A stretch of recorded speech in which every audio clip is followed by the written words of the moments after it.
Well, Afghanistan is mourning the victims of a massive truck bomb that exploded Wednesday in the diplomatic section of the capital, killing at least 90 people and wounding more than 400.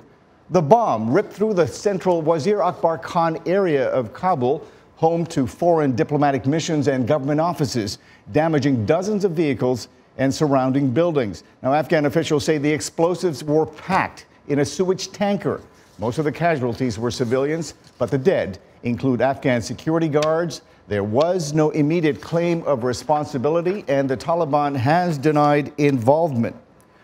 So who is responsible for this attack that apparently has already killed also 11 U.S. citizens? To help us answer some of those questions, we are joined on Skype from Islamabad by VOA Bureau Chief and correspondent Ayesha Tanzeen, and here in Washington by former Afghanistan Service Chief Masood Farivar, also Central News correspondent. Ayesha, let me get to you first. What is the latest situation there in Kabul? What is the death toll? And what is the mood in that part of the country? The death toll from the original bomb, as you said, is 90 plus. Local Afghan media is reporting 100 plus, but we are being a little more careful because the situation is still a little murky. A lot of people were in critical condition, but more importantly, today there was further violence in Kabul because there was a massive protest. People were angry at the lapses in security. Everybody wanted to know how a truck full of explosives could get to the area, which is heavily fortified, which is literally the green zone of Kabul, which is where all the embassies are. And police tried to control the crowds with water cannons and tear gas, and they couldn't, and eventually they opened fire. The protesters were trying to get to the presidential palace. Several people have been killed.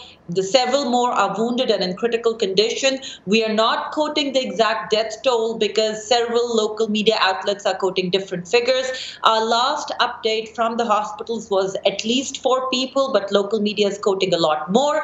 The Afghan authorities, particularly the Deputy Interior Minister for Security, said that it was important to control the crowds because people in the crowd had weapons. We don't have an independent confirmation of that, but mood in Kabul right now, people are really, really angry. They were chanting down with Ghani, down with Abdullah, down with US. So anger. And Ayesha, that sort of brings up my next question, which you alluded to. This is one of the worst attacks in recent memory, and it happened so soon after a similar attack at a fortified military base as well. How could this happen in what is supposedly one of the safest sections there in Kabul?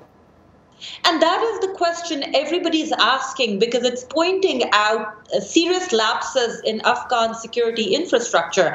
After the bomb on Wednesday, the Afghan intelligence services were literally going with a microscope over the papers of all the first responders, all the people, the firefighters, the policemen who were there to help, just because they were scared that the militants have infiltrated them and they may be planning a secondary attack. So in Afghanistan, the situation's so murky right now, and a lot of attacks have had inside help that people are really asking what's happening with security and what's happening with finding out how a truck got to the green zone. Masood, does this raise any serious questions to you about security in the capital? Should they be worried? Should they be concerned about that? Yes, security has been an issue for years. It shows the challenge of actually stopping these types of attacks. I think as a result, what we'll see, greater security presence in the city and probably a few blast walls going up, but life will go on. Unfortunately, these attacks have become all too common. They have become all too common, and experts are saying this attack has all the hallmarks of a Taliban operation. Why is it that they're denying responsibility for this? Are there other groups that are capable of doing the same? Well, this is not really the first time that the Taliban have denied responsibility for an attack that has caused massive civilian casualties. It was clearly aimed at the hard target and looked like it was a bungled operation.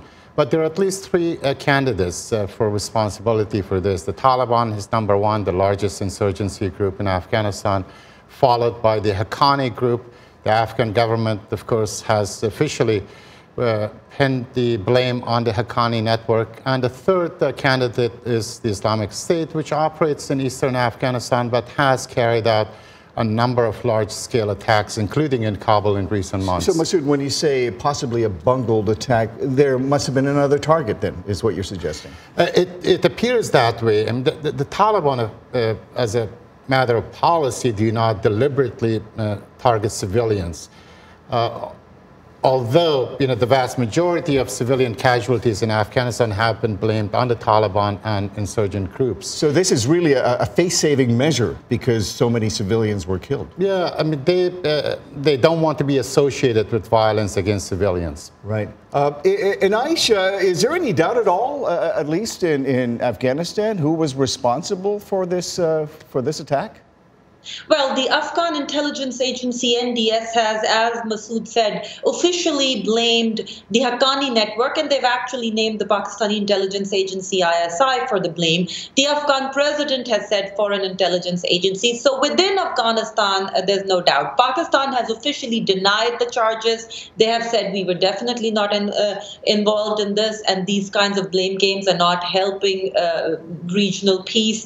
The Taliban, as Masood said, the CCTV cameras show the truck was trying to enter a street that houses not just the German embassy, but the Indian embassy and the NATO compound. So probably the target was foreign embassies and the NATO compound, but it was stopped by Afghan police before it could reach its target. So it's possible that the attack was carried out by Taliban, and then they denied responsibility when they realized the number of civilian deaths. But do we have independent confirmation of anything? Not really.